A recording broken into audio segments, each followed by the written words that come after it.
อ๋อแสดงว่าน้ำนี่ไหลลงเขมรเลยอ๋อครับ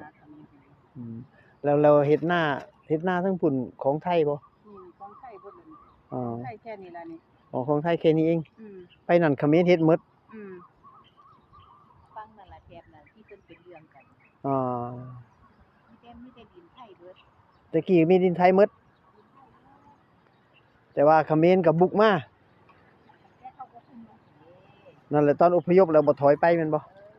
อืมแต่ว่าแค่อยู่พ่อแม่มันตายก็ลูกเต้ามันว่ามันเกิดได้ใหญ่อยู่ดีเนาะเออแต่ว่าดินมันบ่เคยฮู้ว่าความเป็นมาเป็นจั่งใดมันต้องถามนายมันบักคนใหญ่บักคนพาอยู่แบบเหลื่อมแห่งมันฮู้ดีแต่มันเฮ็ดเป็นบ่ฮู้ๆมันเฮ็ดเป็นมันมึนเด้อเขานี่มันอยากได้มึนอืมสมัยแต่งานเต็มนำหมู่บ้านเฮาหุงข้าวเย็นเฮาเหลือนี่มันก็พอจะแค่ละซ้ำนี่ อาบ่ได้ขาดดีๆมันบ่ได้ขึ้นดอกเออแต่ว่าคอมเมนต์มันมึนอืมมึนอีหลีแต่ว่าแต่ก่อนนี่หัวซ้ำนี่น่ะมันถ่ายก็นิ่มพ่อขาก็เอขาอมันถ่ายคืออากาศพับฐานเนื้อเปิดเสือออกคอมเมนต์น้อยๆซ้ำนี่ล่ะอาถ่ายอากาศถือปืนแล้วโอ้ย5-6ขวบนี่ก็ถือปืนแล้วแต่ก่อนนี่โอ้เออบ่แม่นธรรมดาเด้อบ่เพิ่นเออแล้วเขาถือปืนได้บ่ผิดกฎหมายเนาะไผก็ถือได้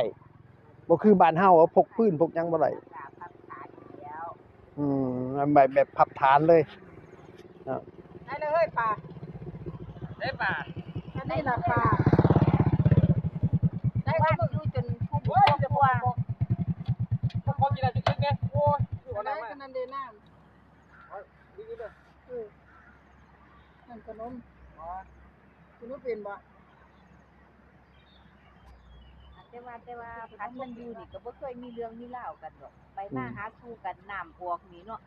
น้ำสีเป็นนี่บ่ได้ฮกจังซี่ดอก อืม มันมาได้บ่นี่มันเต็มบ่จนอยู่ในหัวเฮานี่ อ๋อ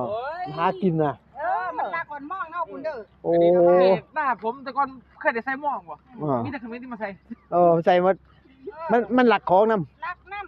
ำลักของเฮาพร้อมเด้อเดี๋ยวนี้ โอ้แต่ว่ามันเขมรมักหลักอยู่แล้ว ขนาดขายของนี่แนมบ่ทันนี่เสร็จมันเลยได้ นี่ก็มันกามาได้บ่เต็มแล้วน้ำหอยปานนี้ อืม ปิดดีใส่ตรงเพลงยังวงบนบ่ได้สนแบบ ใบบ่ม่วงมันลักเบิด โอ้ ไอ้นั่นคือไอ้บางปีน้ำกำลังมาใหม่ทีเนาะน้ำว่ามาใหม่ปุ๊บเฮาก็อยากเอาน้ำใส่เขามาปิดท่อไว้เออ มาเอามาปิดท่อกันน้ำไว้ เออ